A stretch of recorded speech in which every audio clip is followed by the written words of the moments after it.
పాము దొంగ నీతి కథ. ఒక ఊరిలో గోపన్న అని ఒకడుండేవాడు. వాడు ఒక్కడే ఆ ఇంటిలో ఒంటరిగా ఉండేవాడు. ఒకరోజు గోపన్న నిద్రపోతా ఉంటే ఒక నాగుపాము అతని ఇంటిలోకి వచ్చింది. గోపన్న ఏం చెయ్యాలా అని ఆలోచించాడు. ఇంతలో పక్కనే ఒక కుండ కనబడింది. వెంటనే ఆ కుండని తీసి పాము పైన పెట్టేశాడు. ఎవరినైనా పిలుచుకుని వచ్చి పాముని చంపేద్దామని బయటకు వచ్చాడు. కాని చీకటిలో ఎవ్వరూ కనబడలేదు. కొంచెం దూరంలో గోపన్న బంధువుల ఇల్లు ఉంది. వాళ్లని పిలుచుకుని వద్దామని పోయాడు. గోపన్న అలా వెళ్లిన కాసేపటికే ఒక దొంగ ఆ ఇంటిలోకి దూరాడు. డబ్బు కోసం ఇల్లంతా వెతికాడు. ఎక్కడా ఏమీ దొరకలేదు. ఇంతలో వానికి ఇంటి మధ్యలో మూసి ఉన్న కుండ కనబడింది. ఇదేంటబ్బా, ఇంటి మధ్యలో ఉంది? బహుశా ఈ కొండ క్రింద చాలా విలువైనదేదో ఉండి ఉంటుంది అని ఆ దొంగ కొండను పైకి ఎత్తాడు. అంతే, అంతసేపు లోపలనే ఊపిరాడకు కొట్టుమిట్టాడుతున్న పాము కోపంతో బుస్సుమని పైకి లేచి దొంగను కాటేసింది. దాంతో ఆ దొంగ అక్కడికక్కడే ఆ నాగుపాము మీదే పడి నొరగలు కక్కుకుంటూ చచ్చిపోయాడు. నాగుపాము కూడా దొంగ కింద పడి అది కూడా చచ్చిపోయింది.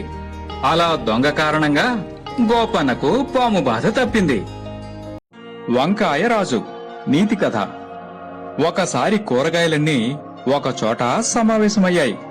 అవి తమలో ఒకరిని రాజుగా ఎన్నుకోవాలని అనుకున్నాయి. ముందుగా గుమ్మడికాయ, మిత్రులారా, నేను మీ అందరికంటే లావుగా ఉంటాను, కాబట్టి నేనే రాజుని అన్నది ధీమాగా.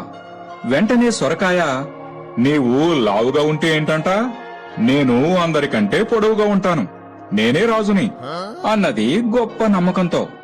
అరే, నన్ను చూడండి, నేనెంత అందంగా ఎర్రగా నెగనెగలాడుతా ఉన్నాను, నేనే రాజుని అన్నది టమాటా వయ్యారాలు పోతూ. ఇలా కూరగాయలు నేను రాజునంటే కాదు కాదు నేను రాజంటూ గొడవ పడడం మొదలుపెట్టాయి. కొంతసేపటికి ఒక మూలను కూర్చున్న వంకాయ నెమ్మదిగా లేచింది. ఆగండి మిత్రులారా, గొడవ పడకండి, ముందు నా మాటకు సమాధానం చెప్పండి అని అన్నది. కూరగాయలన్నీ చప్పుడు చేయడం మాని వంకాయ వైపుకు తిరిగాయి. వంకాయ అన్నింటినీ చూసి, రాజుకు తలపైన ఏముంటుంది అని అడిగింది. కిరీటం అన్నాయి కూరగాయలు. మరి నా తలపైన ఏముంది మరలా అడిగింది వంకాయ. అన్నీ దానిని ఒకసారి పరిశీలనగా చూసి కిరీటం అన్నాయవి. ఇంకేముంది, నేనే రాజును అన్నది వంకాయ.